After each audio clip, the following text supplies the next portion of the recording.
ದೇವರಿಗೆ ಸ್ತೋತ್ರವಾಗಲಿ. ದೇವರಿಗೆ ಅಮೂಲ್ಯರು, ಅತಿ ಪ್ರಿಯರು, ಘನವಂತರಾದ ಪ್ರಿಯ ದೇವರ ಮಕ್ಕಳೇ, ಬನ್ನಿರಿ ಪ್ರಿಯರೇ, ಈ ದಿನ ಈ ಸಮಯ ನಾವು ಧ್ಯಾನಿಸಲಿರುವ, ಜೀವ ನೀಡುವ, ರಕ್ಷಣೆ ನೀಡುವ, ಬೆಳಕು ನೀಡುವ, ಶಾಂತಿ ನೀಡುವ, ದೇವರ ಮಹಿಮೆಯನ್ನು ತುಂಬುವ, ದೇವರ ನೀತಿ, ಧೈರ್ಯ, ದೇವರ ಭಯಭಕ್ತಿ, ಜ್ಞಾನ, ದೇವದೂತರ ಕಾವಲು, ನಂಬಿಕೆ, ನಿರೀಕ್ಷೆ, ಪ್ರೀತಿ, ರಕ್ಷಣೆ ನೀಡುವ, ಆರೋಗ್ಯದ ದೇವರ ವಾಕ್ಯ ಭಾಗಾಂಶ ಪ್ರೇರೆ, ನಿತ್ಯ ಜೀವದ ದೇವರ ವಾಕ್ಯ ಭಾಗಾಂಶ, ಕಷ್ಟ ಅನುಭವದಿಂದ ವಿಧೇಯತೆಯನ್ನು ಕಲಿತುಕೊಂಡೆನು. ಹೌದು ಪ್ರೇರೆ, ದಾವೀದನು ಹೇಳ್ತಿದ್ದಾನೆ, ಕಷ್ಟ ಅನುಭವದಿಂದ ವಿಧೇಯತೆಯನ್ನು ಕಲಿತುಕೊಂಡೆನು. ಹೌದು ಪ್ರೇರೆ, ಯೇಸು ಕ್ರಿಸ್ತನು ಕೂಡ ಇಬ್ರಿಯರ ಗ್ರಂಥ 5ನೇ ಅಧ್ಯಾಯ 8ನೇ ವಾಕ್ಯದಲ್ಲಿ ಓದುತ್ತೇವೆ ಪ್ರೇರೆ, ಏನೆಂದು, ಆತನು ದೇವರ ಮಗನಾಗಿದ್ದರೂ ವಿಧೇಯತೆಯಿಂದಲೇ, ತಾನು ಅನುಭವಿಸಿದ ಕಷ್ಟದಿಂದಲೇ ವಿಧೇಯತೆಯನ್ನು ಕಲಿತುಕೊಂಡನು. ಹೌದು ಪ್ರೇರೆ, ಹೀಗೆ ನಾವು ಕಷ್ಟ ಅನುಭವ ನನಗೆ ಹಿತಕರವಾಯಿತು ಎನ್ನುವ ಅಂಶವನ್ನು ಧ್ಯಾನಿಸುವ ಮೊದಲು ನಾವು ತಂದೆಯಾದ ದೇವರ ಸಹಾಯವನ್ನು, ದೇವಕುಮಾರ ಯೇಸು ಕ್ರಿಸ್ತನ ಸರ್ವಜ್ಞಾನವನ್ನು, ದೇವರ ಪರಿಶುದ್ಧಾತ್ಮನ ಶಕ್ತಿಯನ್ನು, ವಾಕ್ಯವನ್ನು ಅರ್ಥ ಮಾಡಿಕೊಳ್ಳುವ ಬುದ್ಧಿ ವಿಕಾಸ, ಕೃಪೆಯನ್ನು, ಸಹಾಯವನ್ನು, ಜ್ಞಾನವನ್ನು ಬೇಡಿಕೊಂಡು ಪ್ರೇರೆ, ಕೇಳುವ ದೇವರ ಮಾತುಗಳು ನಮ್ಮ ಹೃದಯದಲ್ಲಿ ನೆಲೆಗೊಳ್ಳುವಂತೆ, ಒಳ್ಳೆಯ ಹೃದಯ ನೆಲವಾಗಿ ಮಾರ್ಪಡಿಸುವಂತೆ, ಕೇಳುವ ದೇವರ ಮಾತುಗಳು 100ಕ್ಕೆ 100 ಫಲ ಕೊಡುವಂತೆ, ನಮ್ಮ ಹೃದಯವೆಂಬ ಹೊಲದಲ್ಲಿ 60-30ರಷ್ಟು ಫಲ ಕೊಡುವಂತೆ, ಲೋಕಕ್ಕೆ ಹೋಗಿ ದೇವಚಿತ್ತಾನುಸಾರವಾಗಿ ಶಾಶ್ವತವಾಗಿ ನಿಲ್ಲುವಂತೆ ನಾವು ಕೊಡುವ ಫಲಗಳು ಜೀವಿತವೆಂಬ ಫಲ. ಹೌದು ಪ್ರೇರೆ, ಅನೇಕರನ್ನು ಯೇಸುವಿನ ಬಳಿಗೆ ತಂದು ಯೇಸುವಿನ ಮಕ್ಕಳಾಗಿಸಲು, ದೇವರ ಮಕ್ಕಳಾಗಿಸಲು, ಯೇಸುವಿನ ಶಿಷ್ಯರಾಗಿಸಲು, ಮರಣದ, ನರಕದ, ಕತ್ತಲೆಯ ಮಾರ್ಗದಿಂದ, ಅನಾರೋಗ್ಯದ ಮಾರ್ಗದಿಂದ ದೈವ ಮಾರ್ಗದಲ್ಲಿ, ಸತ್ಯದಲ್ಲಿ, ಜೀವದಲ್ಲಿ ಸೇರಿಸಲು ಸಹಾಯವಾಗಲಿ. ನನ್ನೊಂದು ಏಕೀಭವಿಸಿ ಪ್ರಾರ್ಥನೆ ಪ್ರೇರೆ. ಪ್ರಾರ್ಥನೆ. ತಂದೆಯೇ, ಸರ್ವಶಕ್ತ ದೇವರೇ, ಪರಿಶುದ್ಧನೇ, ಪರಿಶುದ್ಧನೇ, ಪರಿಶುದ್ಧನೇ, ಸರ್ವಶಕ್ತನೇ, ಆತ್ಮಸ್ವರೂಪನೇ, ಬೆಳಕಾದ ದೇವರೇ, ತಂದೆಯೇ, ಕಷ್ಟ ಅನುಭವ ನನಗೆ ಹಿತಕರವಾಯಿತು ಎನ್ನುವ ದಾವೀದನ 119ನೇ ಕೀರ್ತನೆ 65ನೇ ವಾಕ್ಯ ಭಾಗದಿಂದ ಧ್ಯಾನಿಸುವಾಗ, ನೀವೇ ನಿಮ್ಮ ಮಕ್ಕಳಾದ, ನಿಮ್ಮ ಪ್ರಜೆಗಳಾದ, ವಿಶ್ವಾಸಿಗಳಾದ, ಭಕ್ತರಾದ, ಸೇವಕರಾದ ಯೇಸು ಕ್ರಿಸ್ತ ನಾಮದಲ್ಲಿ ತಂದೆ ನಿಮಗೆ ಶಿಷ್ಯರಾದ ಮಕ್ಕಳಾದ ನಮ್ಮೆಲ್ಲರೊಂದಿಗೆ, ಹೃದಯದೊಂದಿಗೆ, ಆತ್ಮ ಬುದ್ಧಿ ಶಕ್ತಿಯೊಂದಿಗೆ, ವಿಶ್ವಾಸ, ಪರಿಶುದ್ಧ ಪ್ರಾರ್ಥನಾ ಸಾಕ್ಷಿ ಜೀವಿತದೊಂದಿಗೆ ಮಾತನಾಡಿ ಶುದ್ಧೀಕರಿಸಬೇಕೆಂದು, ಜ್ಞಾನಪಡಿಸಬೇಕೆಂದು, ಧೈರ್ಯಪಡಿಸಬೇಕೆಂದು, ಹೋಗಬೇಕಾದ ಮಾರ್ಗ, ಸತ್ಯ, ಜೀವ ತೋರಿಸಬೇಕೆಂದು ಹೀಗೆ ಮಾಡಿ ತಂದೆ, ಎಲ್ಲವನ್ನು ಕಷ್ಟಾನುಭವ ನನಗೆ ಹಿತಕರವಾಯಿತು ಎನ್ನುವ ಅಂಶ ನಮಗೂ ಕೂಡ ಹಿತಕರವಾಗುವಂತೆ, ಲೋಕವನ್ನು ಜಯಿಸಿದ ಧೈರ್ಯ ನಿಮ್ಮ ಮಕ್ಕಳಾದ ವಿಶ್ವಕೋಟಿ ಯೇಸು ವಿಶ್ವಾಸಿಗಳಿಗೆ ಅನುಗ್ರಹಿಸಬೇಕೆಂದು, ದೊಡ್ಡ ಬೆಳಕಾದ ದೇವರೇ, ನಿಮ್ಮೆಲ್ಲ ಪವಿತ್ರ ಲೋಕದ ಕುಂದಿಲ್ಲದ ವರದಾನಗಳನ್ನು ಅನುಗ್ರಹಿಸುತ್ತಾ, ಸೈತಾನನನ್ನು ಶಾಂತಿದಾಯಕ ದೇವರೇ, ನಿಮ್ಮ ಮಕ್ಕಳಾದ ನಮ್ಮೆಲ್ಲರ ಕಾಲ ಕೆಳಗೆ ಹಾಕುತ್ತಾ ಬರಬೇಕೆಂದು ಯೇಸು ಕ್ರಿಸ್ತ ಸರ್ವಾಧಿಕಾರ, ಸರ್ವಶಕ್ತ, ಜಯದ ನಾಮದಲ್ಲಿ ಪ್ರಾರ್ಥಿಸಿ ಬೇಡಿ ಹೊಂದಿದ್ದೇವೆ ತಂದೆ. Amen, amen. Thank you Father, thank you Jesus Christ, thank you Holy Ghost, fire, living water flow, one God, eternal life. We welcome you Father in this place, in this word of God. Amen, amen. ಹೌದು ಪ್ರೇರೆ, ಕಷ್ಟಾನುಭವ ನನಗೆ ಹಿತಕರವಾಯಿತು ಎನ್ನುವ ಅಂಶವನ್ನು ನಾವು ಧ್ಯಾನಿಸುವ ಮೊದಲು ಒಂದು ಆತ್ಮೀಯ ಗೀತೆಯನ್ನು ಹಾಡಿಕೊಳ್ಳೋಣ ಪ್ರೇರೆ. ಹಾಡು ನಿರ್ಮಲ ಹೃದಯನೇ. ಹೌದು ಪ್ರೇರೆ, ಯೇಸು ಕ್ರಿಸ್ತನು ನಿರ್ಮಲ ಹೃದಯನಾಗಿದ್ದಾನೆ. ನಾನು ಸಾತ್ವಿಕನು, ದೀನ ಹೃದಯವುಳ್ಳವನು ಆಗಿರುವುದರಿಂದ ನನ್ನ ನೊಗವನ್ನು ನಿಮ್ಮ ಮೇಲೆ ತೆಗೆದುಕೊಳ್ಳಿರಿ, ಆಗ ನಿಮ್ಮ ಆತ್ಮಗಳೇ ವಿಶ್ರಾಂತಿ ಸಿಕ್ಕುವುದು. ಹೌದು ಪ್ರೇರೆ, ದೇವರು ನಮ್ಮನ್ನು ವಿಶ್ರಾಂತಿಗೆ ಕರೆಯುತ್ತಿದ್ದಾನೆ. ಹೌದು, ದೇವರ ವಾಕ್ಯವೇ ವಿಶ್ರಾಂತಿಯಾಗಿದೆ ಪ್ರೇರೆ. ದೇವರ ವಾಕ್ಯದ ಅನುಸರಣೆಯೇ ವಿಶ್ರಾಂತಿ. ಕಷ್ಟಾನುಭವ ಕಲಿಸುತ್ತದೆ ವಿಶ್ರಾಂತಿ. ಹೌದು ಪ್ರೇರೆ, ನನ್ನೊಂದು ಏಕೀಭವಿಸಿ ಹಾಡಿರಿ ಪ್ರೇರೆ. ನಿರ್ಮಲ ಹೃದಯನೇ. ನಿನ್ನ ಬಾಹುಬಲವು ಎಂದಾದರೂ ದೂರವಾಯಿತೆ, ನಿತ್ಯ ಜೀವ ನೀಡು ನಿನ್ನ ವಾಕ್ಯ ಎಂದಾದರೂ ಮೂಕವಾಯಿತೇಸುವೆ. ನಿನ್ನ ಬಾಹುಬಲವು ಎಂದಾದರೂ ದೂರವಾಯಿತೆ, ನಿತ್ಯ ಜೀವ ನೀಡು ನಿನ್ನ ವಾಕ್ಯ ಎಂದಾದರೂ ಮೂಕವಾಯಿತೇ. ನಿರ್ಮಲ ಹೃದಯನೇ ನನ್ನ ದೀಪವ ಬೆಳಗಿಸಿರುವೆ.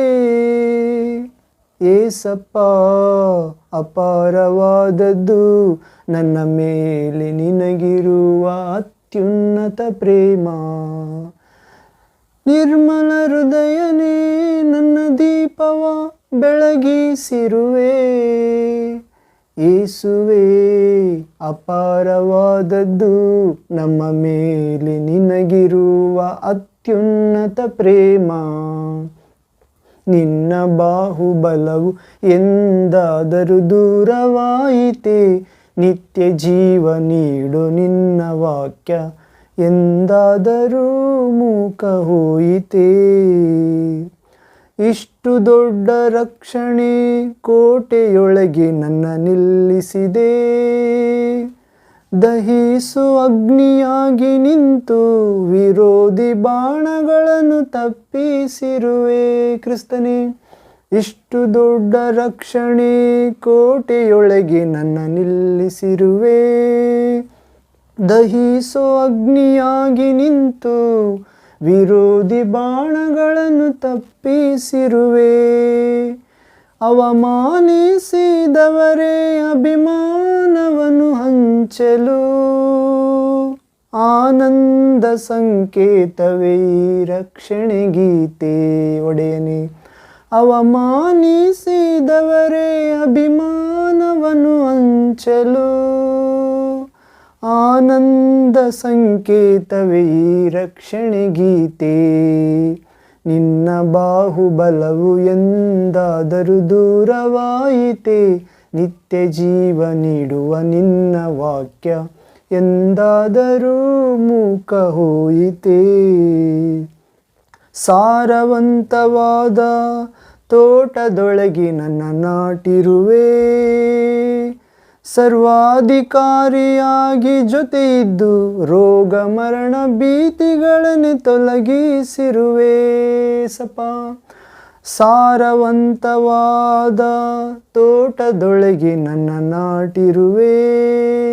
ಸರ್ವಾಧಿಕಾರಿಯಾಗಿ ಜೊತೆ ಇದ್ದು ರೋಗ ಮರಣ ಭೀತಿಗಳಿಂದ ತಪ್ಪಿಸಿರುವೆ. ಕತ್ತಲೆ ಆವರಿಸಿದ ಮಬ್ಬುಗಳೇ ಸುರಿದವು ಆಶೀರ್ವಾದ ಮಳೆಯನು. ಇಷ್ಟು ದೊಡ್ಡ ಕೃಪೆಯ ಕುರಿತು ಏನೆಂದು ವಿವರಿಸಲಿ ಸ್ವಾಮಿ. ಕತ್ತಲೆ ಆವರಿಸಿದ ಮೋಡಗಳೇ ಸುರಿಸಿದವು ಆಶೀರ್ವಾದ ಮಳೆಯನು. ಇಷ್ಟು ದೊಡ್ಡ ಕೃಪೆಯ ಕುರಿತು ಏನೆಂದು ವಿವರಿಸಲಿ. ನಿನ್ನ ಬಾಹುಬಲವು ಎಂದಾದರೂ ದೂರವಾಯಿತೆ. ನಿತ್ಯ ಜೀವ ನೀಡುವ ನಿನ್ನ ವಾಕ್ಯ ಎಂದಾದರೂ ಮೂಕ ಹೋಯಿತೆ. ವಿಶ್ವಾಸವೀರರ ಹೆಜ್ಜೆಯಲ್ಲಿ ನನ್ನ ನಡೆಸುತ್ತಾ ಪುಟವ ಹಾಕಿರುವೆ. ಸಂಪೂರ್ಣ ಪರಿಶುದ್ಧತೆ ನಾ ಹೊಂದಲೆಂದು. ಆಮೆನ್. ವಿಶ್ವಾಸವೀರರ ಹೆಜ್ಜೆಯೊಳಗೆ ನನ್ನ ನಡೆಸುತ್ತಿರುವೆ. ಪುಟವ ಹಾಕಿರುವೆ. ಸಂಪೂರ್ಣ ಪರಿಶುದ್ಧತೆ ನಾ ಹೊಂದಲೆಂದು. ಶ್ರಮ ಹೊಂದಿದ ವರ್ಷಗಳಿಗೆ ತಕ್ಕಂತೆ ಸಮೃದ್ಧಿ ನೀ ನೀಡುವೆ. ದೊಡ್ಡ ಸಾಕ್ಷಿ ಸಭೆಯಾಗಿ ಶಿಲುಬೆಯ ಪ್ರಕಟಿಸುವೆನು. ಶ್ರಮೆ ಹೊಂದಿದ ವರ್ಷಗಳಿಗೆ ಸಮೃದ್ಧಿಯ ನೀ ನೀಡುವೆ.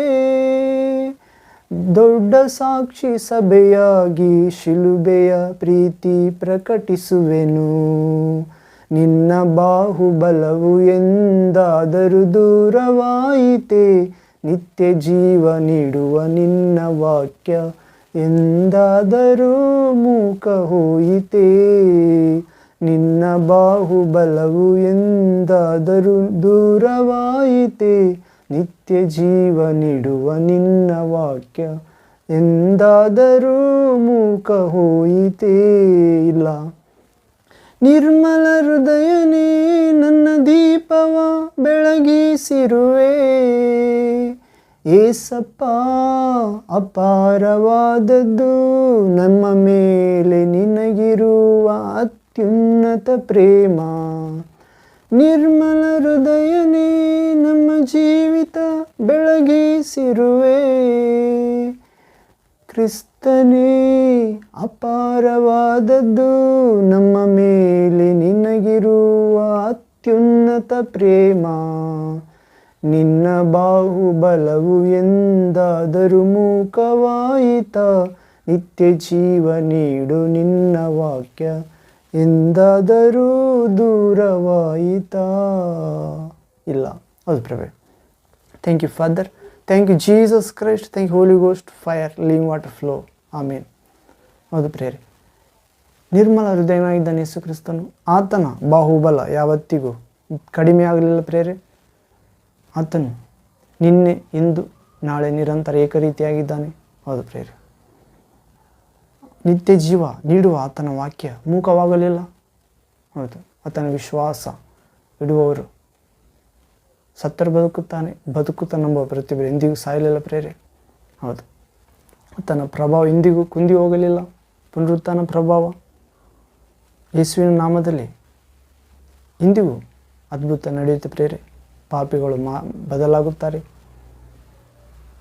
ದುಷ್ಟಶಕ್ತಿಗಳು ಬಿಟ್ಟು ಹೋಗುತ್ತವೆ, ಅಸ್ವಸ್ಥರು ಸ್ವಸ್ಥರಾಗುತ್ತಾರೆ, ಅಜ್ಞಾನಿಗಳು ಜ್ಞಾನ ಹೊಂದುತ್ತಾರೆ ಪ್ರೇರೆ. ನರಕದ ಮಾರ್ಗದಲ್ಲಿರುವವರು ಸ್ವರ್ಗದ ಮಾರ್ಗದ ಪ್ರವೇಶ ಆಗುತ್ತಾರೆ. ಯೇಸುವಿನ ನಾಮ ಸ್ವರ್ಗ, ಭೂಮಿ, ಪಾತಾಳಗಳಲ್ಲಿ ದೊಡ್ಡ ಶಕ್ತಿಯಾಗಿದೆ ಪ್ರೇರೆ. ಯೇಸು ಎಂದರೆ ಆತನು ತನ್ನ ಆಶ್ರಯಕ್ಕೆ ಬರುವವರನ್ನು ಅವರ ಪಾಪಗಳಿಂದ ರಕ್ಷಿಸಿ ಕಾಯುತ್ತಾನೆ. ಹೀಗೆ ನಿತ್ಯ ಜೀವ ನೀಡುವ ಆತನ ವಾಕ್ಯ ಮೂಕವಾಗಲಿಲ್ಲ ಪ್ರೇರೆ ಯಾವತ್ತಿಗೂ. ನಿರ್ಮಲ ಹೃದಯನಾಗಿದ್ದಾನೆ ಯೇಸು. ನಮ್ಮೆಲ್ಲರ ದೀಪ ಬೆಳಗಿಸುತ್ತಾನೆ. ಇನ್ನೂ ಹೆಚ್ಚಾಗಿ ಯೇಸುವಿನ ಪ್ರೀತಿ ಅಪಾರವಾದದ್ದು ಪ್ರೇರೆ. ನಮ್ಮೆಲ್ಲರ ಮೇಲೆ ಇರುವ ಆತನ ಅತ್ಯುನ್ನತ ಪ್ರೇಮ ಅಪಾರವಾದದ್ದು, ವರ್ಣಿಸಲು ಅಸಾಧ್ಯ ಪ್ರೇರೆ. ಕ್ರಿಸ್ತ ಯೇಸುವಿನಲ್ಲಿ ತೋರಿ ಬಂದ ದೇವರ ಪ್ರೀತಿಯಿಂದ ನಮ್ಮನ್ನು ಬೇರ್ಪಡಿಸಲು ಯಾವ ಶಕ್ತಿಗೂ ಸಾಧ್ಯ ಇಲ್ಲ ಪ್ರೇರೆ. ಅನ್ನವಿಲ್ಲದಿರುವುದು, ವಸ್ತ್ರ ಇಲ್ಲದಿರುವುದು, ನೀರಡಿಕೆ, ನಗ್ನ ಸ್ಥಿತಿ, ಕಷ್ಟ, ಸಂಕಟ, ಇಕ್ಕಟ್ಟು, ಬಿಕ್ಕಟ್ಟು, ಖಡ್ಗ, ಕಟಾರಿ, ಈಗಿನ ಸಂಗತಿ, ಮುಂದಣದ ಸಂಗತಿ, ದೇವದೂತರಾಗಲಿ, ದುರಾತ್ಮಗಳಾಗಲಿ, ಸಾವಾಗಲಿ, ಜೀವವಾಗಲಿ, ಕೆಳಗಣ ಲೋಕವಾಗಲಿ, ಮೇಲಣ ಲೋಕವಾಗಲಿ, ಸೃಷ್ಟಿಯಲ್ಲಿ ಯಾವುದೇ ಸಮಸ್ತವಾಗಲಿ ಕ್ರಿಸ್ತ ಯೇಸುವಿನಲ್ಲಿ ತೋರಿ ಬಂದ ದೇವರ ನಿಜವಾದ ಪ್ರೀತಿಯಿಂದ ನಮ್ಮನ್ನು ಬೇರ್ಪಡಿಸಲು ಸಾಧ್ಯವಿಲ್ಲ ಪ್ರೇರೆ ಯಾರಿಂದ. ಇದು ನಿಶ್ಚಯ ಎಂದು ನಾವು ರೋಮಪತ್ರಿಕೆ 8ನೇ ಅಧ್ಯಾಯ 35ನೇ ವಾಕ್ಯದಿಂದ ಓದುತ್ತೇವೆ. ಕಾರಣ ದೇವರು ನಿರ್ಮಲ ಹೃದಯನಾಗಿದ್ದಾನೆ. ಆತನ ಬಾಹುಬಲ ಕಡಿಮೆಯಾಗಲಿಲ್ಲ. ಆತನ ನಿತ್ಯ ಜೀವ ನೀಡುವ ವಾಕ್ಯ ಮೂಕವಾಗಲಿಲ್ಲ. ಆಕಾಶ ಭೂಮಿ ಅಳಿದು ಹೋಗುವುದಿಲ್ಲ ಆತನ ಮಾತುಗಳು. ಅದರಿಂದ ಆತನ ವಾಕ್ಯ ನಮ್ಮಲ್ಲಿ ನಾವು ಆತನ ನೆಲೆಗೊಂಡಿದ್ದರೆ ಏನು ಬೇಕಾದ್ರೂ ಕೇಳಿಕೊಳ್ಳಿ, ಅದು ನಿಮಗೆ ದೊರೆಯುತ್ತದೆ ಎನ್ನುತ್ತಿದ್ದಾನೆ. ಹೌದು ಪ್ರೇರೆ, ಆಗ ದೇವರ ಆನಂದ ಪರಿಪೂರ್ಣ ಆಗುತ್ತದೆ. ಹೀಗೆ ಇಷ್ಟು ದೊಡ್ಡ ರಕ್ಷಣೆ ಕೋಟೆಯೊಳಗೆ ನಮ್ಮ ನಿಲ್ಲಿಸಿದ್ದಾನೆ ಪ್ರೇರೆ. ಯೇಸುವಿನ ಶಿಲುಬೆಯ ರಕ್ತದ ಕೋಟೆ, ಪ್ರೀತಿಯ ಕೋಟೆ, ಪರಿಶುದ್ಧ ಆತ್ಮ ಎಂಬ ವರದ ಕೋಟೆ, ಹೊಸ ಜೀವನ ಮಾರ್ಗದ ಕೋಟೆ, ಪವಿತ್ರ ಆತ್ಮ ವರ ಫಲ ಆಯುಧಗಳ ಕೋಟೆ, ವಿಧೇಯತೆ ಎಂಬ ಕೋಟೆ, ಇಷ್ಟು ದೊಡ್ಡ ರಕ್ಷಣೆ ಕೋಟೆ ಶಿಲುಬೆಯ ನೆರಳಿನಲ್ಲಿ ಪಾಪ ಕ್ಷಮಾಪಣೆಯಲ್ಲಿ ನಮ್ಮ ನಿಲ್ಲಿಸಿದ್ದಾನೆ ಪ್ರೇರೆ. ಯೇಸು ರಕ್ತದಲ್ಲಿ ಶುದ್ಧೀಕರಿಸಿ ಪರಿಶುದ್ಧ ಆತ್ಮ ಎಂಬ ಅಗ್ನಿಯಿಂದ ವಿರೋಧಿ ಬಾಣಗಳನ್ನು ತಪ್ಪಿಸಿದ್ದಾನೆ. ಅನುದಿನ ಸೈತಾನ್ ನಮ್ಮ ಮೇಲೆ ಹಾಕುತ್ತಿರುವ ಅಗ್ನಿ ಬಾಣಗಳನ್ನು ವಿಶ್ವಾಸ ಎಂಬ ಗುರಾಣಿಯಿಂದ ಹಾರಿಸಲು ಶಕ್ತರಾಗುವಂತೆ ಮಾಡಿದ್ದಾನೆ. ಅವಮಾನಿಸಿದವರೇ ಅಭಿಮಾನವನ್ನು ಹಂಚುವಂತೆ ಮಾಡಿದ್ದಾನೆ. ಆನಂದ ಸಂಕೇತ ಆಗಿ ರಕ್ಷಣೆ ಗೀತೆಯನ್ನು ಆಡುವಂತೆ ಮಾಡಿದ್ದಾನೆ ಪ್ರೇರೆ. ಅನೇಕ ಭಕ್ತರನ್ನು, ವಿಶ್ವಾಸಿ ಶಿಷ್ಯರನ್ನು, ಸೇವಕರನ್ನು ಹೀಗೆ ಫಲವತ್ತಾದ ತೋಟದೊಳಗೆ, ಸಾರವತ್ತಾದ ತೋಟದೊಳಗೆ ನಮ್ಮೆಲ್ಲರನ್ನು ನಾಟಿದ್ದಾನೆ.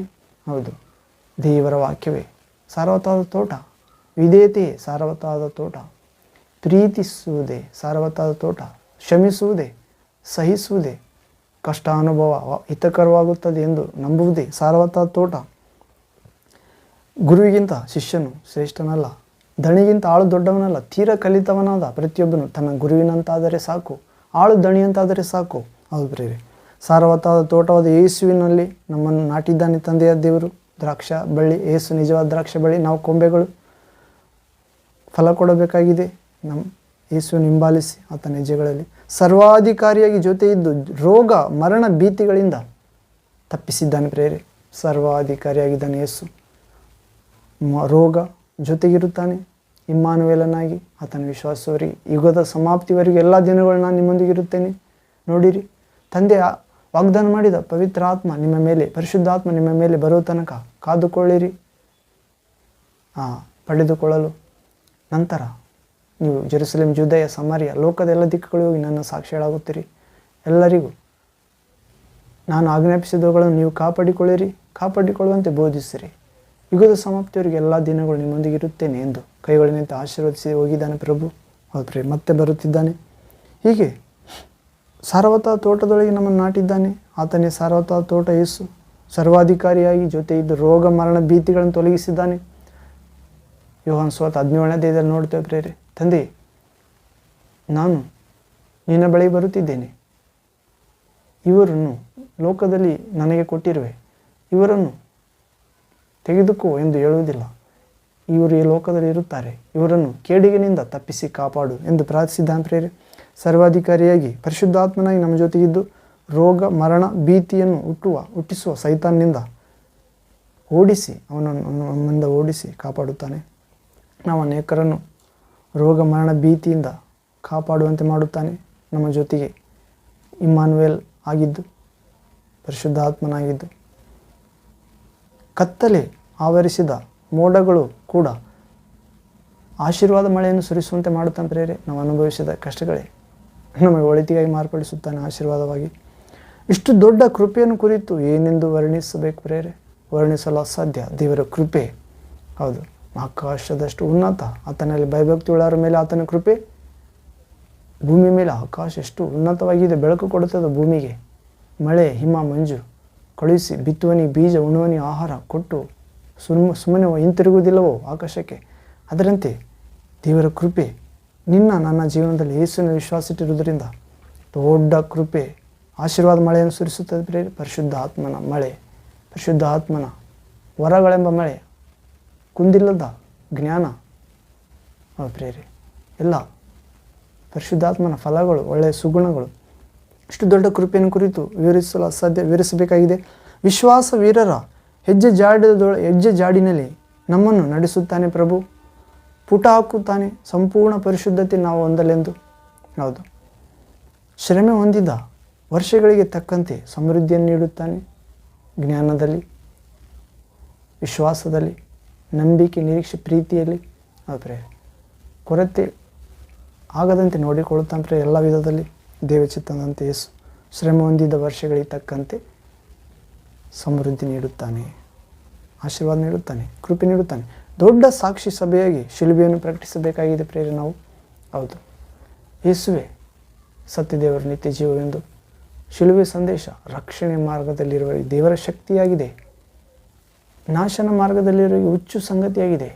ಹೌದು ಪ್ರೇರೆ, ನಾಶನ ಮಾರ್ಗದಲ್ಲಿರುವವರಿಗೆ ಶಿಲುಬೆಯ ಶಕ್ತಿಯನ್ನು, ಯೇಸುವಿನ ಜೀವನ, ಬೋಧನೆ, ಸಾಧನೆ, ಯಾತನೆ, ಮಾತ್ಕಾರ್ಯ, ಯಾತನೆ, ಮರಣ, ಪುನರ್ಜೀವಂತವಾಗಿ ಎದ್ದಿದ್ದು, ಅನೇಕರಿಗೆ ಕಾಣಿಸಿಕೊಂಡಿದ್ದು, ತಂದೆಯ ಬಳಿಗೆ ಏರಿ ಹೋಗಿದ್ದು, ಅಲ್ಲಿಂದ ಪರಿಶುದ್ಧ ಆತ್ಮ ಎಂಬ ದೇವರ ವರವನ್ನು, ಹೊಸ ಜೀವಿತ ನೀಡುವ ವ್ಯಕ್ತಿಯನ್ನು ಕಳಿಸಿಕೊಟ್ಟಿದ್ದು, ದೇವರ ಮೂರನೇ ವ್ಯಕ್ತಿತ್ವ ಪರಿಶುದ್ಧ ಆತ್ಮ ಕಳಿಸಿಕೊಟ್ಟಿದ್ದು, ದೇವರ ಮಕ್ಕಳೆಂಬ ಮುದ್ರೆ ನೀಡಿದ್ದು, ಇವೆಲ್ಲ ಶಿಲುಬೆ ಸಂದೇಶ ಪ್ರೇರೆ. ಇದು ತಿಳಿಸಲು ಕಷ್ಟದಲ್ಲಿರುವವರು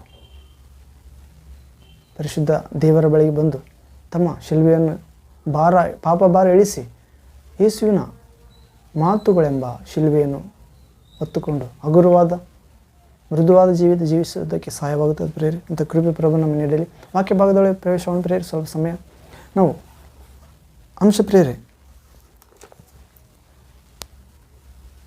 ಕಷ್ಟ ಅನುಭವ ನನಗೆ ಹಿತಕರವಾಯಿತು. ಹೌದು ಪ್ರೇರೆ, ಕಷ್ಟ ಅನುಭವ ನನಗೆ ಹಿತಕರವಾಯಿತು. ನಾವು ಕೀರ್ತನೆಗಳ ಗ್ರಂಥ 119ನೇ ಅಧ್ಯಾಯ 65, 66, 67ನೇ ವಾಕ್ಯ, 68, 72 ಓದಿಕೊಳ್ಳೋಣ ಪ್ರೇರೆ. ಕೀರ್ತನೆಗಳ ಸ್ಲಾಮ್ಸ್ ಚಾಪ್ಟರ್ 119 ವರ್ಸ್ 65 to 72 ಇಲ್ಲಿ ಓದಿಕೊಳ್ಳೋಣ ಪ್ರೇರೆ. ನಂತರ ವಿವರಣೆ ನೋಡಿಕೊಳ್ಳೋಣ.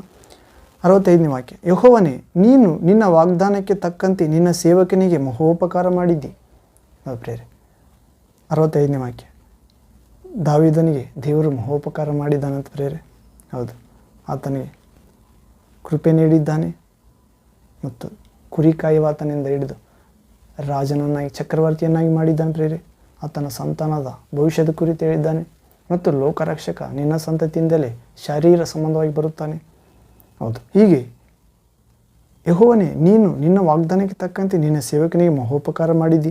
66ನೇ ವಾಕ್ಯ, ಉತ್ಕೃಷ್ಟವಾದ ಜ್ಞಾನ ವಿವೇಕಗಳನ್ನು ನನಗೆ ಹೇಳಿಕೊಡು, ನಿನ್ನ ಆಜ್ಞೆಗಳನ್ನು ನಂಬಿಕೊಂಡಿದ್ದೇನಲ್ಲ. ಉತ್ಕೃಷ್ಟವಾದ ಜ್ಞಾನ ವಿವೇಕಗಳನ್ನು ನನಗೆ ಹೇಳಿಕೊಡು ದೇವರೇ, ನಿನ್ನ ಆಜ್ಞೆಗಳನ್ನೇ ನಂಬಿಕೊಂಡಿದ್ದೇನಲ್ಲ ಎಂದು ಹೇಳ್ತಿದ್ದಾನೆ.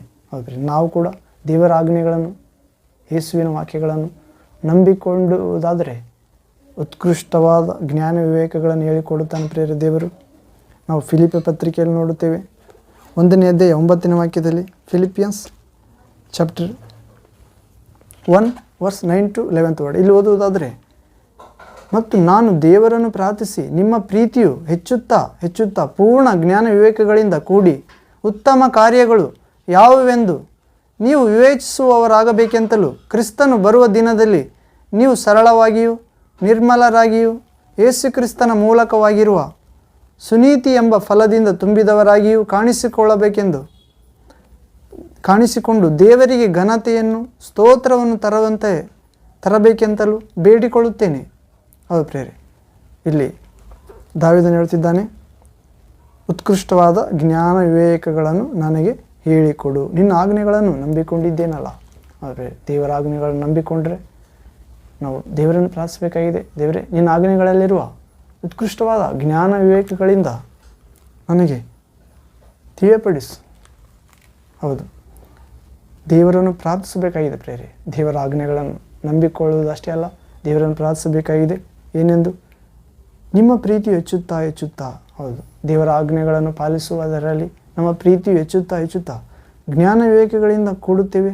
ಉತ್ತಮ ಕಾರ್ಯಗಳು ಯಾವುವೆಂದು ನಾವು ವಿವೇಚಿಸುವರಾಗುತ್ತೇವೆ. ಕ್ರಿಸ್ತನು ಬರುವ ದಿನದಲ್ಲಿ 10-11ನೇ ವಾಕ್ಯ, ಫಿಲಿಪಿ ಪತ್ರಿಕೆ 1ನೇ ಅಧ್ಯಾಯ 10-11ನೇ ವಾಕ್ಯ, ಪೂರ್ಣ ಜ್ಞಾನ ವಿವೇಕಗಳಿಂದ ಕೂಡಿ ಉತ್ತಮ ಕಾರ್ಯಗಳು ಯಾವುವೆಂದು ನಾವು ವಿವೇಚಿಸುವವರಾಗುವಂತೆ ಅನುಗ್ರಹಿಸುತ್ತದೆ ದೇವರಾಜ್ಞೆ. ಕ್ರಿಸ್ತನು ಬರುವ ದಿನದಲ್ಲಿ ನೀವು ಸರಳವಾಗಿಯೂ ನಿರ್ಮಲರಾಗಿಯೂ ಇರುವಂತೆ ಅನುಗ್ರಹಿಸುತ್ತದೆ ದೇವರಾಜ್ಞೆ. ಯೇಸು ಕ್ರಿಸ್ತನ ಮೂಲಕವಾಗಿರುವ ನೀತಿ ಎಂಬ ಫಲದಿಂದ ತುಂಬಿದವರಾಗಿ ಕಾಣಿಸಿಕೊಂಡು ದೇವರಿಗೆ ಘನತೆಯನ್ನು ಸ್ತೋತ್ರವನ್ನು ತರಬೇಕೆಂತಲೂ ಬೇಡಿಕೊಳ್ಳುತ್ತೇನೆ. ಹೌದ್ರೆ, ನಾವು ಪೂರ್ಣ ಜ್ಞಾನ ವಿವೇಕಗಳಿಂದ ಕೂಡಿದರೆ ಉತ್ತಮ ಕಾರ್ಯಗಳು ಯಾವುವೆಂದು ವಿವೇಚಿಸುತ್ತೇವೆ, ದೇವರಿಗೆ ಘನತೆಯನ್ನು ಸ್ತೋತ್ರವನ್ನು ತರುವವರಾಗುತ್ತೇವೆ ಪ್ರೇರೆ. ಹೌದು, ಹೀಗೆ ನಮ್ಮ ಇನ್ನೊಂದು ವಾಕ್ಯ ನೋಡೋದಾದರೆ ಯಾಕೋಬ 1ನೇ ಅಧ್ಯಾಯ 5ನೇ ವಾಕ್ಯ, James chapter 1 verse 5th word ಇಲ್ಲಿ ಓದೋದಾದರೆ, ನಿಮ್ಮಲ್ಲಿ ಯಾವನಿಗಾದರೂ ಜ್ಞಾನ ಕಡಿಮೆಯಾಗಿದ್ದರೆ ಅವನು ದೇವರನ್ನು ಕೇಳಿಕೊಳ್ಳಲಿ, ಅದು ಅವನಿಗೆ ದೊರಕುವುದು. ದೇವರು ಅಂಗಿಸದೆ ಎಲ್ಲರಿಗೂ ಉದಾರ ಮನಸ್ಸಿನಿಂದ ಕೊಡುವವನಾಗಿದ್ದಾನೆ. ಹೌದು, ಬೇಡುವನು ಸಂದೇಹ ಪಡದೆ ಬೇಡಿಕೊಳ್ಳಬೇಕು. ನಮ್ಮಲ್ಲಿ ಜ್ಞಾನ ಕಡಿಮೆಯಾಗಿದ್ದರೆ ದೇವರನ್ನು ಬೇಡಿಕೊಳ್ಬೇಕಂತ ಪ್ರೇರೆ. ದೇವರು ಅಂಗಿಸದೆ ಕೊಡುತ್ತಾನಂತ. ಹೌದು, ಉತ್ಕೃಷ್ಟವಾದ ಜ್ಞಾನ ವಿವೇಕಗಳನ್ನು ನನಗೆ ಹೇಳಿಕೊಡು ಎಂದು ದೇವರ ಆಜ್ಞೆಗಳನ್ನು ನಂಬಿಕೊಂಡಿರುವ ನಾವು ಕೇಳಿಕೊಳ್ಳಬೇಕಾಗಿದೆ. ಹೌದು, 67ನೇ ವಾಕ್ಯ ಪ್ರೇರೆ, ಕೀರ್ತನೆ 119ನೇ ಅಧ್ಯಾಯ 67ನೇ ವಾಕ್ಯ, slams 119 chapter verse 67th word, ಕಷ್ಟ ಅನುಭವಕ್ಕಿಂತ ಮುಂಚೆ ತಪ್ಪಿ ಹೋಗುತ್ತಿದ್ದೆನು, ಈಗಲಾದರೂ ನಿನ್ನ ನುಡಿಗಳನ್ನು ಕೈಕೊಳ್ಳುತ್ತೇನೆ. ಇದು ನಮ್ಮ ಮುಖ್ಯ ವಾಕ್ಯ ಪ್ರೇರೆ. ಕಷ್ಟ ಅನುಭವಕ್ಕಿಂತ ಮುಂಚೆ ತಪ್ಪಿ ಹೋಗುತ್ತಿದ್ದನಂತ ದಾವೀದ, ಈಗಲಾದರೂ ದೇವರೇ ನಿನ್ನ ಮಾತುಗಳನ್ನು ಕೈಗೊಳ್ಳುತ್ತಿದ್ದೇನೆ. ಹೌದು, ಕಷ್ಟ ಬರುವುದಕ್ಕಿಂತ ಮುಂದೆ ತಪ್ಪಿ ಹೋಗುತ್ತಿದ್ದನಂತ ಪ್ರೇರೆ. ಇವಾಗ ಕಷ್ಟ ಸಹಿಸಿಕೊಂಡಿದ್ದರಿಂದ ದೇವರ ನುಡಿಗಳನ್ನು, ವಾಕ್ಯಗಳನ್ನು, ಆಜ್ಞೆಗಳನ್ನು ಕೈಗೊಳ್ಳಬೇಕೆಂದು ಮನಸ್ಸು ಬಂದಿದೆ ಅಂತ. ಹೌದು, ಈಗ ಇದೇ ಕಷ್ಟ ಅನುಭವ ಹಿತಕರವಾಯಿತು ಎಂದು ಅರ್ಥ ಪ್ರೇರೆ. ನಾವು ಇಬ್ರಿಯರ ಗ್ರಂಥ 12ನೇ ಅಧ್ಯಾಯ 5-11ನೇ ವಾಕ್ಯದಲ್ಲಿ ಓದುತ್ತೇವೆ ಪ್ರೇರೆ. ಹೌದು ಪ್ರೇರೆ, ಕಷ್ಟ ಅನುಭವಕ್ಕಿಂತ ಮೊದಲು ತಪ್ಪಿ ಹೋಗ್ತಿದ್ನಂತ ದಾವೀದನು. ಹೌದು ಪ್ರೇರೆ, ನಾವು ಇಬ್ರಿಯ ಗ್ರಂಥದಲ್ಲಿ ಕೂಡ ನೋಡ್ತೇವೆ, ಪೌಲನು ಬರೆದದ್ದು Hebrews chapter 12 verse 5 to 11th word. ಇಬ್ರಿಯರ ಗ್ರಂಥ 12ನೇ ಅಧ್ಯಾಯ 5ನೇ ವಾಕ್ಯದಿಂದ 11ನೇ ವಾಕ್ಯದವರೆಗೆ ಓದುತ್ತೇವೆ ಪ್ರೇರೆ. ಏನಂದರೆ, ಮಕ್ಕಳಿಗೆ ಹೇಳುವಂತೆ ನಿಮಗೆ ಹೇಳಿದ ಎಚ್ಚರಿಕೆಯ ಮಾತನ್ನು ಮರೆತು ಬಿಟ್ಟಿದ್ದೀರೋ? ಏನೆಂದರೆ, ಮಗನೇ, ದೇವರ ಶಿಕ್ಷೆಯನ್ನು ತಾತ್ಸಾರ ಮಾಡಬೇಡ. ಆತನು ನಿನ್ನನ್ನು ಗದರಿಸುವಾಗ ಬೇಸರಗೊಳ್ಳಬೇಡ. ಕರ್ತನಾದ ದೇವರು ತಾನು ಪ್ರೀತಿಸುವವನನ್ನೇ ಶಿಕ್ಷಿಸುತ್ತಾನೆ. ತಾನು ಸೇರಿಸಿಕೊಳ್ಳುವ ಬರಮಾಡಿಕೊಳ್ಳುವ ಮಗನೆಂದು ಬರಮಾಡಿಕೊಳ್ಳುವ ಪ್ರತಿಯೊಬ್ಬ ಮಗನನ್ನು ಹೊಡೆಯುತ್ತಾನೆ ಎಂಬುದು. ನೀವು 7ನೇ ವಾಕ್ಯ, ನೀವು ಶಿಕ್ಷಿತರಾಗುವುದಕ್ಕಾಗಿಯೇ ನಿಮಗೆ ಶಿಕ್ಷೆಯಾಗುತ್ತದೆ ಎಂದು ತಿಳಿದು ಅದನ್ನು ಸಹಿಸಿಕೊಳ್ಳಿರಿ. ದೇವರು ನಿಮ್ಮನ್ನು ಮಕ್ಕಳೆಂದು ನಡೆಸುತ್ತಾನೆ. 8ನೇ ವಾಕ್ಯ, 8th word, chapter 12 Hebrews verse 8 to now 11th word. ತಂದೆಯಿಂದ ಶಿಕ್ಷೆ ಹೊಂದದ ಮಗನಲ್ಲಿ ಮಕ್ಕಳೇ ಎಲ್ಲರೂ ಹೊಂದುವ ಶಿಕ್ಷೆಯು ನಿಮಗುಂಟಾಗದಿದ್ದರೆ ನೀವು ಆಧಾರದಿಂದ ಹುಟ್ಟಿದವರೇ ಹೊರತು ಪುತ್ರರಲ್ಲ. ಇದು ಮಾತ್ರವಲ್ಲದೆ 9ನೇ ವಾಕ್ಯ, ಇದು ಮಾತ್ರವಲ್ಲದೆ 9th ವರ್ಡ್, ನಮ್ಮನ್ನು ಶಿಕ್ಷಿಸಿದ ಶರೀರ ಸಂಬಂಧವಾದ ತಂದೆಗಳನ್ನು ಸನ್ಮಾನಿಸಿದೆವಷ್ಟೇ. ನಮ್ಮ ಆತ್ಮಗಳಿಗೆ ತಂದೆಯಾಗಿರುವ ದೇವರಿಗೆ ನಾವು ಇನ್ನೂ ಹೆಚ್ಚಾಗಿ ಒಳಪಟ್ಟು ಜೀವಿಸಬೇಕಲ್ಲವೇ. 10ನೇ ವಾಕ್ಯ, 10th ವರ್ಡ್, ಆ ತಂದೆ ಶಾರೀರಿಕ ತಂದೆಗಳು ಕೆಲವು ದಿವಸಗಳ ಪ್ರಯೋಜನವನ್ನು ಲಕ್ಷ್ಯಕ್ಕೆ ತೆಗೆದುಕೊಂಡು ತಮ್ಮ ಮನಸ್ಸಿಗೆ ತೋರಿದಂತೆ ನಮ್ಮನ್ನು ಶಿಕ್ಷಿಸಿದರು. ಆದರೆ ಆತ್ಮಗಳ ತಂದೆಯಾದರೂ ದೇವರು ನಾವು ತನ್ನ ಪರಿಶುದ್ಧತೆಯಲ್ಲಿ ಪಾಲುಗಾರರಾಗಬೇಕು ಎಂದು ನಮ್ಮ ಹಿತಕ್ಕಾಗಿ ಶಿಕ್ಷಿಸುತ್ತಾನೆ. 11ನೇ ವಾಕ್ಯ, 11th ವರ್ಡ್, ಯಾವ ಶಿಕ್ಷೆಯಾದರೂ ತಾತ್ಕಾಲಕ್ಕೆ ಸಂತೋಷಕರವಾಗಿ ತೋಚದೆ ದುಃಖಕರವಾಗಿಯೇ ತೋಚುತ್ತದೆ. ಆದರೂ ತರುವಾಯ ಅದು ಶಿಕ್ಷೆ ಹೊಂದಿದವರಿಗೆ ನೀತಿ ಎಂಬ ಫಲವನ್ನು ಕೊಟ್ಟು ಮನಸ್ಸಿಗೆ ಸಮಾಧಾನವನ್ನು ಉಂಟು ಮಾಡುತ್ತದೆ. 12ನೇ ವಾಕ್ಯ, 12th ವರ್ಡ್, ಆದುದರಿಂದ ಜೋಲು ಬಿದ್ದ ನಿಮ್ಮ ಕೈಗಳನ್ನು ನಡುಗುವ ಮೊಣಕಾಲುಗಳನ್ನು ಸುಧಾರಿಸಿಕೊಳ್ಳಿರಿ. 13ನೇ ವಾಕ್ಯ, 13th ವರ್ಡ್, ನಿಮ್ಮ ಕಾಲುಗಳಿಂದ ನೆಟ್ಟಗೆ ಮುಂದೆ ನಡೆಯಿರಿ. ಹೀಗೆ ಮಾಡಿದರೆ ಕುಂಟು ಕಾಲು ಉಳುಕಿ ಹೋಗದೆ ಜಾರಿ ಹೋಗದೆ ವಾಸಿಯಾಗುವುದು. ಹೌದು ಪ್ರೇರೆ, ಹೀಗೆ ಪೌಲನು ಎಚ್ಚರಿಸ್ತಿದ್ದಾನೆ. ಏನೆಂದು? ಕಷ್ಟ ಅನುಭವ ನನಗೆ ಹಿತಕರವಾಯಿತು. ಕಷ್ಟ ಅನುಭವಕ್ಕಿಂತ ಮುಂಚೆ ತಪ್ಪಿ ಹೋಗುತ್ತಿದ್ದೇನು, ಈಗಲಾದರೂ ನಿನ್ನ ನುಡಿಗಳನ್ನು ಕೈಗೊಳ್ಳುತ್ತೇನೆ. ಆದರೆ ಯಾವಾಗ ನಾವು ದೇವರ ಮಾತುಗಳನ್ನು ಕೈಗೊಳ್ಳುತ್ತೇವೆ ಅಂದರೆ, ನಾವು ಎಚ್ಚರಿಕೆ ದೇವರ ಮಾತುಗಳನ್ನು ಮರೆಯದೇ ಇದ್ದಾಗ, ಒಂದು ವೇಳೆ ಮರೆತರೂ ಕೂಡ ಕರ್ತನು ಶಿಕ್ಷೆಯನ್ನು ಮಾಡುವಾಗ ತಾತ್ಸಾರ ಮಾಡದೆ, ಆತನು ಗದರಿಸುವಾಗ ಬೇಸರಗೊಳ್ಳದೆ, ಆತನು ಪ್ರೀತಿಸುವವನೇ ಶಿಕ್ಷೆ ಮಾಡುತ್ತಾನೆಂದು ತಿಳಿದು, ದೇವರು ಸೇರಿಸಿಕೊಳ್ಳೋ ಪ್ರತಿಯೊಬ್ಬ ಮಗನನ್ನು ಹೊಡೆಯುತ್ತಾನೆಂದು ಗ್ರಹಿಸಿ, ಶಿಕ್ಷಿತರಾಗುವುದಕ್ಕಾಗಿ ನಮಗೆ ಶಿಕ್ಷೆ ಆಗುತ್ತದೆಂದು ನಾವು ಸಹಿಸಿಕೊಂಡು, ದೇವರು ನಮ್ಮನ್ನು ಮಕ್ಕಳನ್ನು ನಡೆಸುತ್ತಾನೆ ಎಂದು ತಿಳಿದು, ತಂದೆಯಿಂದ ಶಿಕ್ಷೆ ಹೊಂದದಿಲ್ಲದರೆ ನಾವು ಮಕ್ಕಳಲ್ಲ, ಮತ್ತು ನಮಗೆ ಆ ಶಿಕ್ಷೆ ಉಂಟಾಗದಿದ್ದರೆ ನಾವು ಆಧಾರಕ್ಕೆ ಹುಟ್ಟಿದವರೇ, ನಾವು ಒಟ್ಟು ಕಾಳಲ್ಲ, ವ್ಯಭಿಚಾರಕ್ಕೆ ಹುಟ್ಟಿದವರೇ, ದೇವರಿಗೆ ಹುಟ್ಟಿದವರಲ್ಲ. ಅದು ಪ್ರೇರೆ, ಆದರೆ ನಮ್ಮನ್ನು ಶಿಕ್ಷಿಸಿದಂಥ ಶರೀರ ಸಂಬಂಧವಾದ ತಂದೆಗಳನ್ನು ಸನ್ಮಾನಿಸಿದೆವು. ಆತ್ಮಗಳಿಗೆ ತಂದೆಯಾಗಿರುವ ದೇವರಾದರೂ ನಾವು ಪರಿಶುದ್ಧತೆಯಲ್ಲಿ ಭಾಗಿಗಳಾಗಬೇಕೆಂದು ಶಿಕ್ಷಿಸ್ತಾನೆ ಪ್ರೇರೆ. ಈ ಶರೀರಕ್ಕೆ ತಂದೆ ಸ್ವಲ್ಪ ದಿನಗಳ ಪ್ರಯೋಜನ ಲಕ್ಷ್ಯಕ್ಕೆ ತೆಗೆದುಕೊಳ್ತಾರೆ, ಮನಸ್ಸಿಗೆ ತೋರಿದಂತೆ ಶಿಕ್ಷಿಸ್ತಾರೆ, ದೇವಚಿತ್ತಂತೆ ಶಿಕ್ಷಿಸುವುದಿಲ್ಲ. ಆದರೆ ದೇವರಾದರೂ ಪರಿಶುದ್ಧಾತ್ಮನ ಮೂಲಕ ವಾಕ್ಯಾನುಸಾರ ನಾವು ತನ್ನ ಪರಿಶುದ್ಧತೆಯಲ್ಲಿ ಪಾಲುಗಾರರಾಗಬೇಕೆಂದೇ ಹಿತಕ್ಕಾಗಿ ಶಿಕ್ಷಿಸ್ತಾನೆ. ಕಾರಣ ದೇವರು ಪರಿಶುದ್ಧನು, ಮಹಾಪರಿಶುದ್ಧನು, ಅತಿ ಪರಿಶುದ್ಧನು. ಪರಿಶುದ್ಧತೆ ಇಲ್ಲದೆ ಯಾರು ದೇವರನ್ನು ಕಾಣುವಂತಿಲ್ಲ. ಪರಿಶುದ್ಧತೆ ಪರಿಶುದ್ಧ ಲೋಕವನ್ನು ಪ್ರವೇಶಿಸುವಂತೆ ಮಾಡುತ್ತದೆ ಪ್ರೇರೆ, ಪರಿಶುದ್ಧ ಆತ್ಮನ ಮೂಲಕ. ಹೀಗೆ ಯಾವ ಶಿಕ್ಷೆ ಆದರೂ ತತ್ಕಾಲಕ್ಕೆ ಸಂತೋಷಕರವಾಗಿ ತೋಚದೆ ದುಃಖಕರವಾಗಿ ತೋಚುತ್ತದೆ. ಆದರೂ ನಂತರ ಅದು ಶಿಕ್ಷೆ ಹೊಂದಿದವರಿಗೆ, ಅನುಭವ ಹೊಂದಿದವರಿಗೆ, ಕಷ್ಟ ಹೊಂದಿದವರಿಗೆ ಸುನೀತಿ ಎಂಬ ಫಲವನ್ನು ಕೊಟ್ಟು ಮನಸ್ಸಿಗೆ ಸಮಾಧಾನ ಉಂಟು ಮಾಡುತ್ತದೆ ಅಂತ ಪ್ರೇರೆ. ಮತ್ತು ಜೋಲು ಬಿದ್ದ ಕೈಗಳನ್ನು ನಡುಗುವ ಮೊಣಕಾಲುಗಳನ್ನು ಸುಧಾರಿಸಿಕೊಳ್ಳಬೇಕು. ಹೀಗೆ ಕಾಲುಗಳಿಂದ ನೆಟ್ಟಗೆ ನಡೆಯುವಂತೆ ಮಾಡುತ್ತದೆ, ಕಲಿಸುತ್ತದೆ. ಮತ್ತು ಕುಂಟ ಕಾಲು ಉಳುಕಿ ಹೋಗದಂತೆ ವಾಸಿಯಾಗುತ್ತದೆ. ಹೌದು, ಯೇಸು ಕ್ರಿಸ್ತನು ಕೂಡ ಈ ಇಬ್ರಿಯರ ಗ್ರಂಥ 5ನೇ ಅಧ್ಯಾಯ 8ನೇ ವಾಕ್ಯದಲ್ಲಿ ನೋಡ್ತಿರ್ತೇವೆ. ಹೀಗೆ ಆತನು ಮಗನಾಗಿದ್ದರೂ ಅನುಭವಿಸಿದ ಬಾಧೆಗಳಿಂದಲೇ ವಿಧೇಯತೆಯನ್ನು ಕಲಿತುಕೊಂಡನು. ಇದಲ್ಲದೆ ಆತನು ಸಿದ್ಧಿಗೆ ಬಂದು ದೇವರಿಂದ ಮೆಲ್ಕಿಜೆದೇಕನ ತರಹದ ಮಹಾಯಾಜಕ ನೇಮಿಸಿಕೊಂಡವನಾಗಿ ತನಗೆ ವಿಧೇಯರಾಗಿರುವವರೆಲ್ಲರಿಗೆ ನಿರಂತರವಾದ ರಕ್ಷಣೆಗೆ ಕಾರಣವಾದನು. ಯೇಸು ಕ್ರಿಸ್ತನು ಕೂಡ ಕಷ್ಟ ಅನುಭವ ವಿಧೇಯತೆಯಿಂದ ಆತನು ಸಿದ್ಧಿಗೆ ಬಂದಂತ ಪ್ರೇರೆ ಮೆಲ್ಕಿಸದೇಕನ ತರಹದ ಮಹಾಯಾಜಕ, ಶಾಶ್ವತ ಮಹಾಯಾಜಕನಾದನು, ದೇವರಿಗೆ ಮನುಷ್ಯರಿಗೆ ಮಧ್ಯೆ. ಹೌದು, ಅದೃಶ್ಯ ದೇವರು ಸಾದೃಶ್ಯನಾದ ಮತ್ತು ತನಗೆ ವಿಧೇಯರಾಗಿರುವವರೆಲ್ಲರಿಗೆ ನಿರಂತರ ರಕ್ಷಣೆಗೆ ಕಾರಣವಾಗುತ್ತಿದ್ದಾನೆ. ಓಕೆ, ನಾವು ಪ್ರಭು ಯೇಸು ವಿಧೇಯರಾಗೋಣ ಪ್ರಿಯರೇ. ನಿರಂತರ ರಕ್ಷಣೆಯಲ್ಲಿ ಪಾಲ್ಗೊಳ್ಳೋಣ. ಸೈತಾನನ್ನು ನಾಶ ಮಾಡೋಣ ಯೇಸು ನಾಮದಲ್ಲಿ. ಆಮೇನ್.